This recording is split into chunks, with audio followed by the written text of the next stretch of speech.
Hi, I'm Shane with ScaleTrains.com. I'm here with Ian, and Ian's going to help me remember all the really cool details on the Conrail SD40-2. Let's learn more about them now.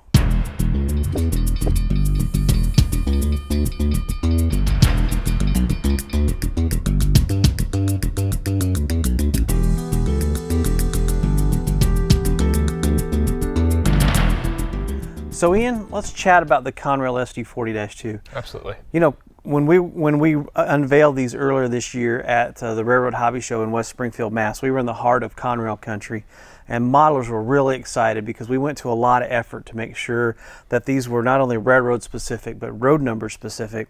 So let's first take a look at the lighting effects, because that's what everybody thinks is really cool. Yeah. And on Conrail, they did something pretty unique. They had red marker lights. They did those instead of traditional class lights. And we did that not only on the Conrail SD40-2, but we did them on the C39-8s. And if you're a Conrail modeler, you want a really cool lash up, both of those locomotives go together perfectly. So that's a great way to start our video. And then let's talk about the road name and road number specific detail. Conrail had a lot of really unique things. Probably the biggest thing that's notable are the Flexicoil trucks. Yeah. You know, that required us to design a new gearbox, but it really makes the Conrail stand out. Conrail's the only railroad that had that particular truck, so you know we want to go to that extra mile to make sure that it's accurate. Conrail did some other things too, like on the engineer's side, on the cab, you'll notice right there by the nose is the cab signal box.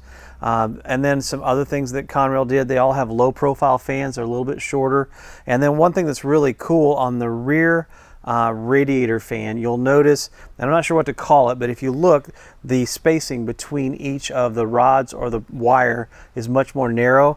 Word has it that that was done so if someone reached up to grab that rear grab iron and they missed it, that they didn't accidentally put their fingers into the fan. Yeah, they didn't put their hands in there. And that's only on part of it too. It's only on a certain section of that whole circle of the radiator fan. Yeah, it matches all of it. Yeah, it pretty much matches up to the grab iron. So it's on about a third of the fan. Okay. That feature's never been done before on an SD40-2. So that makes that pretty unique. Other things that Conrail did, you'll notice little things like if you look at the cab numbers, 64, 58, and 82, they're pretty similar. But if you look at 16 and 37, 16 has a wider space, 37 has a more narrow space on the cab. So a lot of unique features there. Did we miss anything? Anything jumps out at you? The only thing that jumps out at me, there's actually two things, is the number boards are actually a little bit different in terms of the font. If you look at 6416 compared to 6482 that's up here, you'll notice that the font is a little bit different in the spacing. That ties back into that road number and road name specific detail. You'll also notice too, if you look at the front and the rear snowplows on some of our SD40-2s, they actually have the, I guess you would call it a grab hook or something, just to actually grab a hold of the snowplow and remove it. Like they would in the actual prototype. Yeah, that was something that we've just started, and so if you look on the front and the rears, you'll have grab irons on the plows now.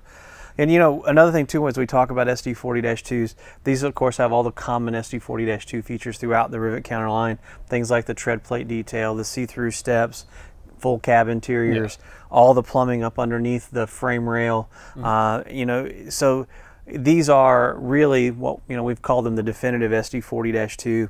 And then the other thing we want to do for viewers as we wrap up this video, if you stay tuned to the end, we're going to go through all the sound functions too. So you'll get to see or hear the bell, hear the horn, see the marker lights, and all those great functions. So for now, we're going to wrap up this video.